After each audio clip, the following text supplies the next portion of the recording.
इस कार्यक्रम को जॉयस मायर मिनिस्ट्रीज के मित्रों और भागीदारों द्वारा संभव बनाया गया है।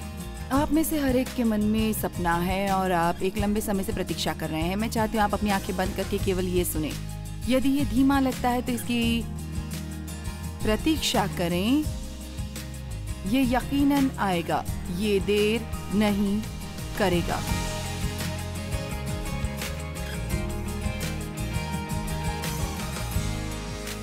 खैर, यदि हम जानते कि सब कुछ होने वाला था तो ये किस तरह की समस्या पैदा करेगा। खैर, सबसे पहले जीवन बहुत नीरस होगा क्योंकि हमें थोड़ा रहस्य चाहिए। मुझे रहस्य पसंद है।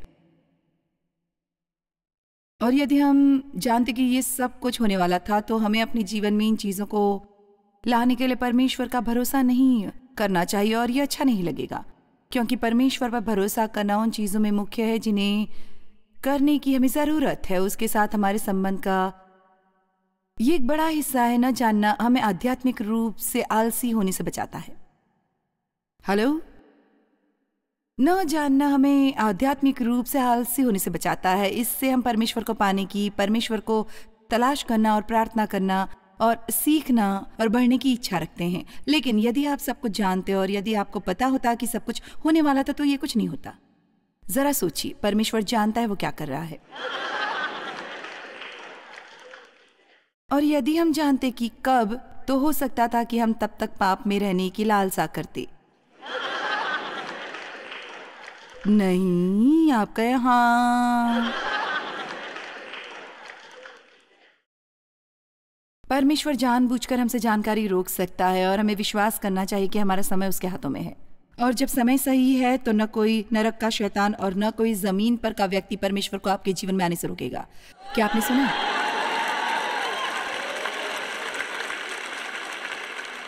खैर, यदि शैतान से रास्ते से हट जाए, नहीं, शैतान आपको भड़का सकता है लेकिन वो परमेश्वर को रोक नहीं सकता।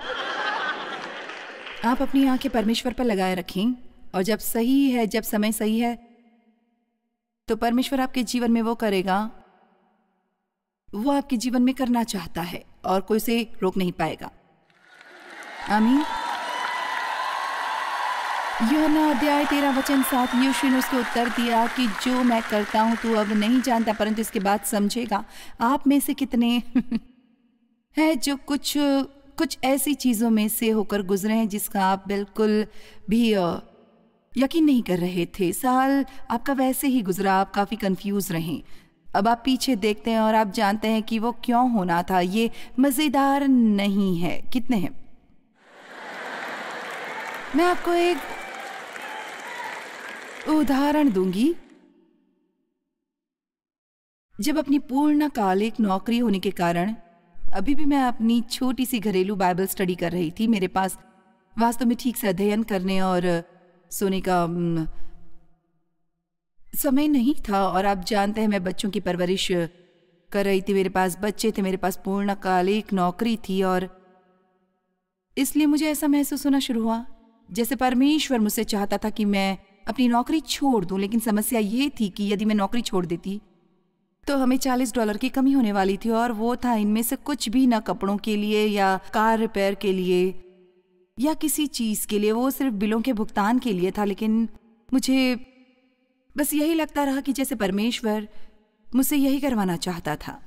खैर, मैंने थोड़ा थोड़ा परमेश्वर की आज्ञा का पालन किया और इसने कभी काम नहीं किया। आप कहते हैं आपने क्या किया था? कोई जानता है मैं किस बारे में बात कर रही हूँ? खैर, परमेश्वर, मैं तेरी आज्ञा मानना चाहती हूँ लेकिन यदि जरूरत पड़े तो यहाँ मेरे पास एक बैकअप प्लान है। यदि ऐसा हो कि तुम न आ सको तो मेरे पास छोटी सी प्लानिंग है। खैर, क्या आप जानते हैं आपको तब तक आपकी सफलता मिलने वाली नहीं है जब तक आप अपनी बैकअप योजना नहीं छोड़ देते। हाँ, भी तुम जो चाहते हो वो तुम्हें तब तक नहीं मिलने वाला जब तक आप अपनी बैकअप योजना नहीं छोड़ते।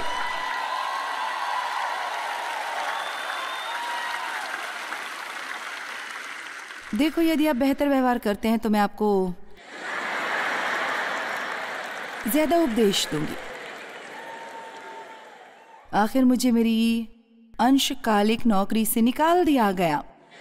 मैंने फौरन जान लिया कि वो परमेश्वर था, क्योंकि मुझे कभी नौकरी से निकाला नहीं गया था। मैं उस तरह के व्यक्ति नहीं हूँ जिसे नौकरी से निकाला जाए, लेकिन मेरा मतलब जिस समय से मैं उस जगह पर काम कर रही थी मैं कुछ भी कर सकती थी। मेरा मतलब है मैंने जो गलतियाँ की थी वो हास्यास्पद थी। मैं अपनी नौकरी से नहीं निकाली जा सकती थी। ओ मेरे खुदा, मैं डरी हुई थी और 6 साल तक हर महीने अलौकिक रूप से परमेश्वर ने वो पैसा प्रदान किया जिसकी हमें जरूरत थी अपने बिलों का भुगतान करने के लिए।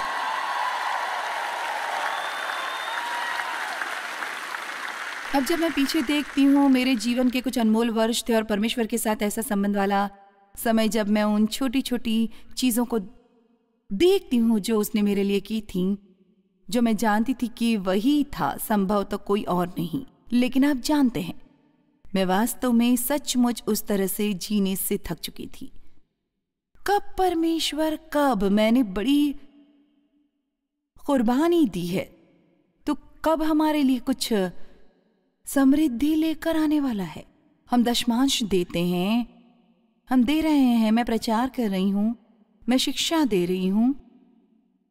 अब जानते हैं, हमें परमेश्वर को अपने अच्छे गुणों की सूची देना अच्छा लगता है, जैसे कि तुम्हारा मुझ पर कुछ एहसान है, उन सब अच्छी चीज़ों को देखो जो मैं यहाँ कर रही हूँ। परमेश्वर और तो कुछ नहीं कर रहा। तो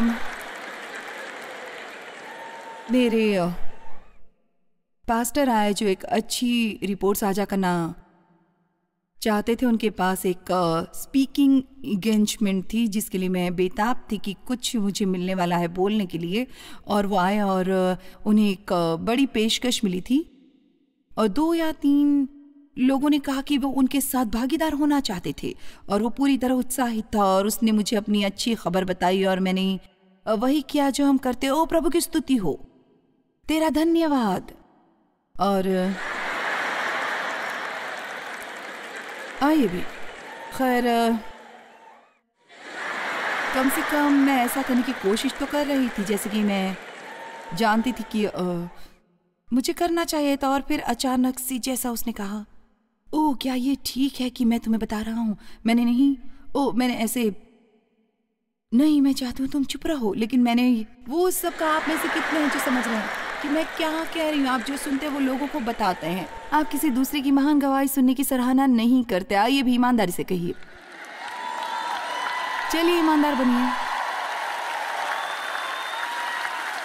यहाँ तक कि अपनी गवाही देने का भी एक समय है। मेरा मतलब है यदि किसी को लगता है कि वो पल्लू से मरने जैसे हो रहे हैं, तो तब आपको ये नहीं कहना चाहिए कि आपके साथ भी पिछले सप्ताह ऐसा शुरू हुआ और परमेश्वर ने आपको चंगा किया। ये थोड़ी सहानुभूति दिखाने का समय है।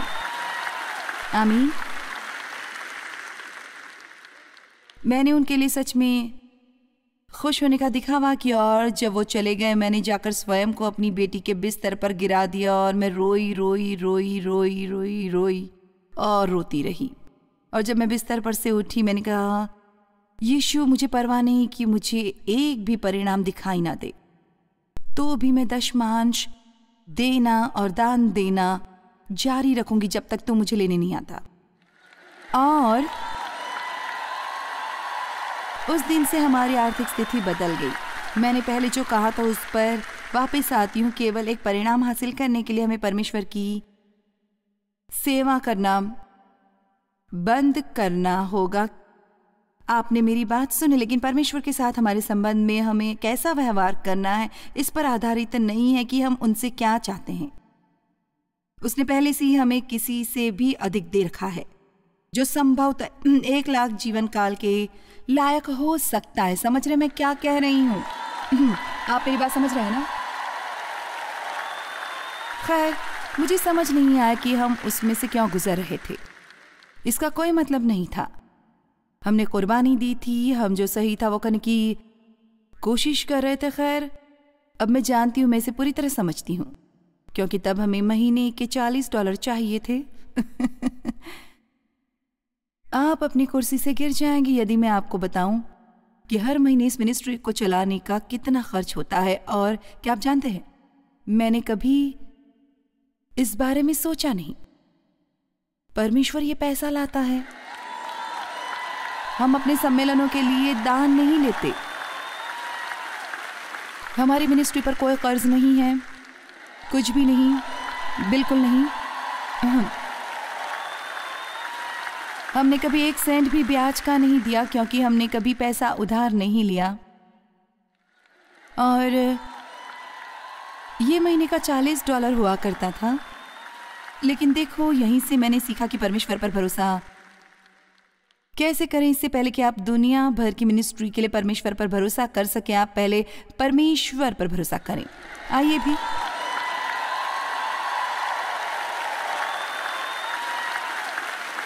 और अभी भी मेरे पास घर में वो नोटबुक है जिसमें 70 के दशक में मैंने अपनी प्रार्थना की छोटी सी सूची परमेश्वर को लिखी थी। प्यारे परमेश्वर, मुझे 12 नए वाक्य चाहिए और मुझे एक नई कहानी चाहिए। और मैं वो दिन कभी नहीं भूलूंगी जब मैंने बर्तनों के लिए प्रार्थना की थी। मुझे उम्मीद है कि आपको ऐसा नहीं लग रहा है कि मैं बिल्कुल पागल हूँ।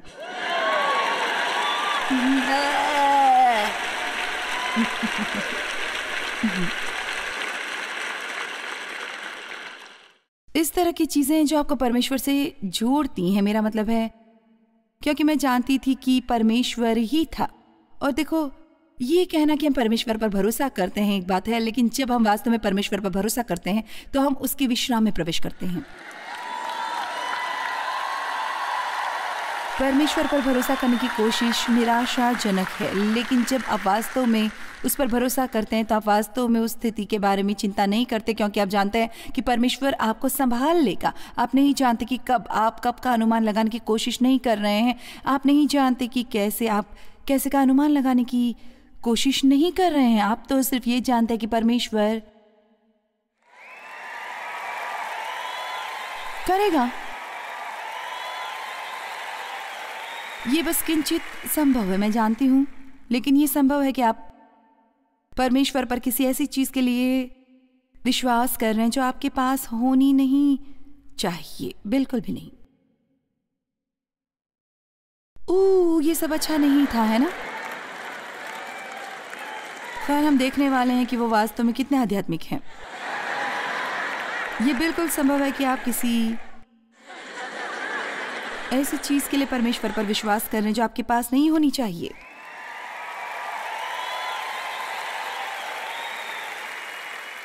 मैं आपके साथ नाइंसाफी कर रही हूं, क्योंकि मैंने पहले आपको बताया है आपको टक्कर लेनी और मेरे वहां पहुंचने तक उनके पास सोचने का समय है। ये सच है। मेरा मतलब है, यदि परमेश्वर चाहता कि ये आपके पास हो तो वो आपको देता, और यदि वो नहीं चाहता तो फिर आपका टाइम नहीं है। और यदि हम वास्तव में होशियार हैं तो हम उन चीज़ों की चाहत नहीं करेंगे जो परमेश्वर नहीं चाहता हमारे पास हो। और यकीनन हम समय से बाहर ये नहीं चाहते हैं, क्योंकि यदि आप इसको संभालने के लिए तैयार नहीं हैं,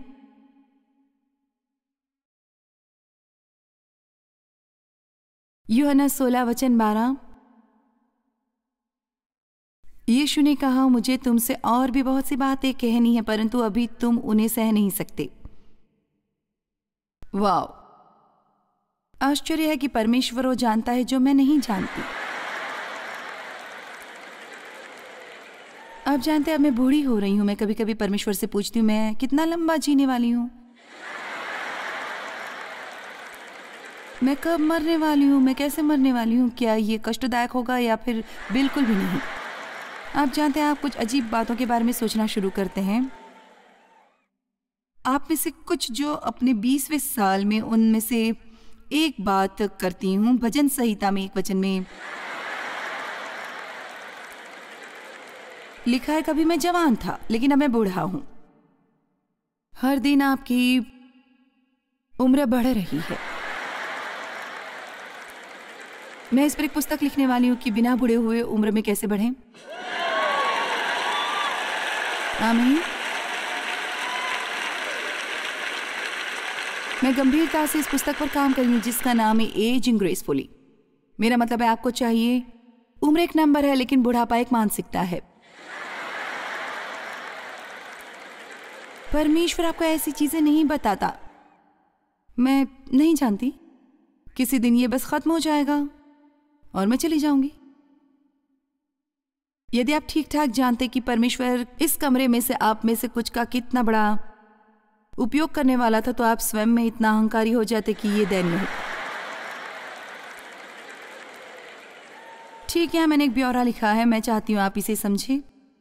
परमेश्वर द्वारा बहुत बड़े रूप में इस्तेमाल किया और विनम्र रहने के लिए आध्यात्मिक परिपक्वता की बहुत ज़रूरत है। आइए भी, परमेश्वर द्वारा बहुत बड़े रूप में इस्तेमाल किया जाना और ये जानते हुए कि ये आप नहीं हैं लेकिन परमेश्वर हैं, और कि परमेश्वर ये नहीं कर रहा है क्योंकि आप बहुत अच्छे हैं, लेकिन आपके बावजूद परमेश्वर को पूरा महिमा देने के लिए बहुत ही आध्यात्मिक परिपक्वता लगती है। इसको संभालने के लिए आपको वास्तव में परमेश्वर के बहुत निकट जाना होगा। मुझे याद है एक बार परमेश्वर ने मुझसे कहा था, तुम्हें स्वयं पर बहुत अभिमान है क्योंकि तुम मेरे लिए काम करती हो, लेकिन समस्या यह है कि तुम मेरे साथ कोई समय नहीं बिताती। परमेश्वर के साथ समय न बिताने वाले कुछ दोषी लोग हैं जो पूर्णकालीन मिनिस्ट्री में काम करते हैं। खैर, अब और नहीं हनी, ये काम नहीं करने वाला है क्योंकि परमेश्वर ने मुझे बताया है कि उनके साथ समय बिताना बहुत ही जरूरी है और ये हमें करना ही होगा।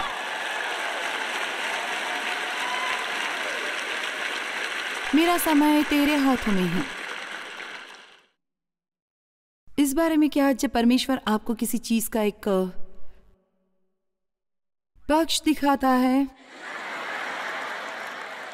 आप जो जानते हैं उस पर काम करें, लेकिन जो आप नहीं जानते उसके बारे में चिंता ना करें। देखो, बहुत से लोग तब तक काम नहीं करते जब तक उन्हें सब कुछ पता न हो, और इसलिए उन्हें कभी सब कुछ पता नहीं चलता। हालांकि वे कुछ जानते हैं, उस पर थोड़ा भी काम नहीं करते। आपके सामने जो भी अवसर है उनको लो, छोटी छोटी चीज़ों के प्रति ईमानदार रहो। आइए भी, छोटी छोटी चीज़ों के प्रति ईमानदार रहो, छोटी चीज़ों के प्रति ईमानदार रहो। खैर, जिस सिस्टर जॉयस, मैं तुम्हें बताती हूँ, क्या यदि मेरे पास $1,00,000 होते तो मैं तुम्हें दे देती? नहीं, तुम नहीं करती, क्योंकि यदि तुम्हारे पास 10 होते तुम वो भी नहीं देती।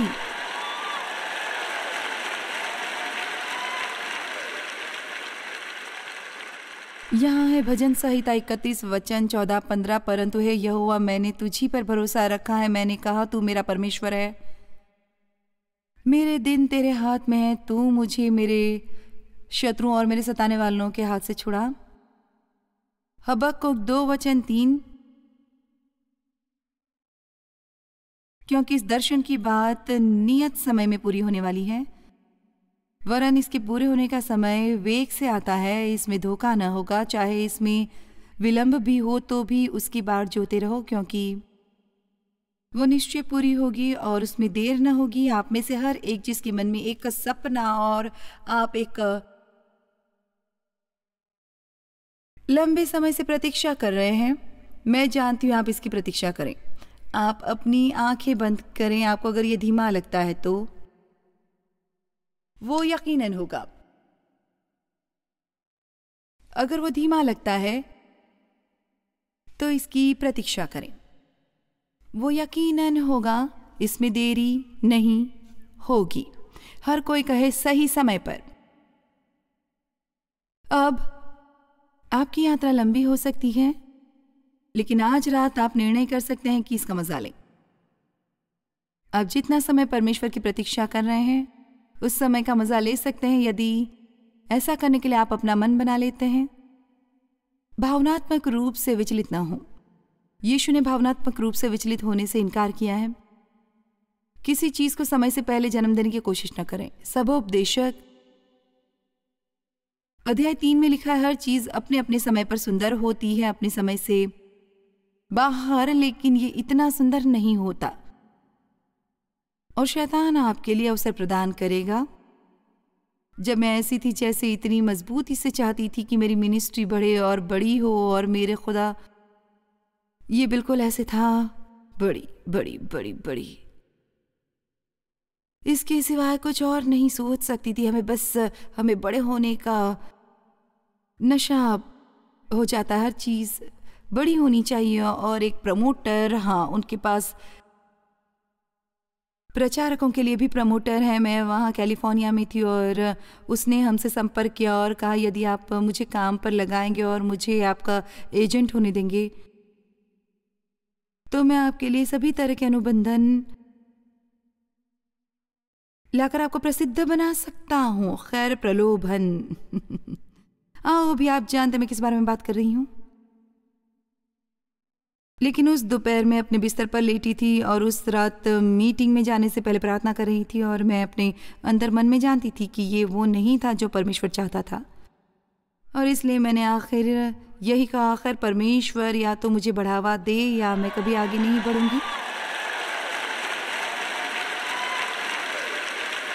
चलिए भी अपने आप कुछ पाने की कोशिश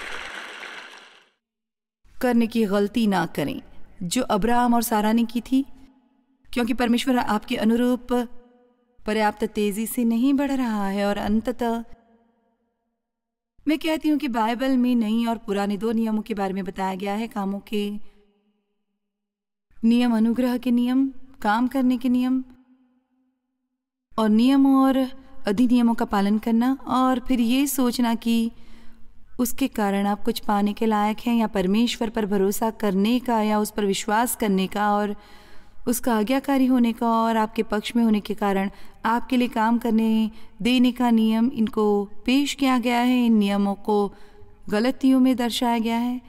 ये बताता है कि इसे कैसे दो अलग अलग औरतों हाजरा और सारा के द्वारा दर्शाया गया है। यदि आप कहानी जानते हैं तो अच्छा है, यदि नहीं तो मैं आपको केवल इतना ही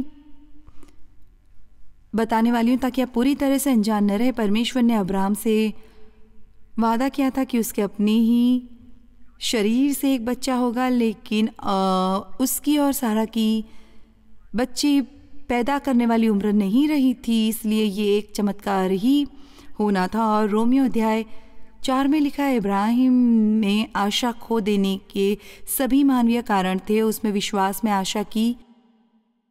देखो यहाँ तक जब आपके पास एक भी आशा का स्वाभाविक कारण नहीं, आप विश्वास में आशा कर सकते हैं, क्योंकि परमेश्वर असंभव कर सकता है। और लिखा है कि किसी शक या अविश्वास ने उसे परमेश्वर के वचन के बारे में निर्बल नहीं बनाया। ये मत सोचो कि शक और अविश्वास आपके विरुद्ध नहीं होंगे, क्योंकि ये होगा। उसे होने दो, लेकिन उसे आपको बदलने न दे। शक या अविश्वास उसे परमेश्वर के वचन के बारे में निर्बल नहीं बनाता। तो उसका परमेश्वर पर विश्वास था, लेकिन इस इंतजार की प्रक्रिया में सारा को एक शानदार विचार सूझा कि वो हाजरा जो उसकी दासी थी को लेकर अब्राहम को देगी और उसकी दूसरी पत्नी के रूप में उसे स्वीकार करेगी। मैंने देखा कि अब्राहम ने उसे ठुकराया नहीं था, लेकिन आप तो वो गर्भवती और उसने इश्माएल को जन्म दिया। उसके नाम का मतलब है युद्ध का आदमी। आखिरकार बहुत साल गुजरने के बाद परमेश्वर ने सारा से मुलाकात की और उसके एक बच्चा हुआ जिसका नाम था इसहाक, और उसके नाम का मतलब है हंसी। तो आपके पास अपना विकल्प है, आप अपनी तरह से युद्ध कर सकते हैं या परमेश्वर का इंतजार करते हुए हंसते हुए यीशु के पास घर जा सकते हैं हमेशा के लिए। आमीन आमीन। हमें बस इस पर भरोसा करने की ज़रूरत है कि परमेश्वर भले हैं, वो जानते हैं वो क्या कर रहे हैं। वो हर परिस्थिति में हमारे लिए सर्वोत्तम ही करते हैं। हमें और ज़्यादा जुनून विकसित करने की ज़रूरत है, और कृपया इस पर गौर करें। मैंने कहा विकसित, क्योंकि एक ही तरीके से हमें जुनून बढ़ता है यदि हमें व्यवहार में लाना हो तो हैरान मत होइए जब आप जुनून के लिए प्रार्थना करते हैं। यदि आपको कुछ ऐसी छोटी सी कठिनाई आए जो आपसे निपट रही है, जिसे आप चाहेंगे कि आप ना निपटेंगे, तो आप सब प्रभु पर छोड़ दीजिए।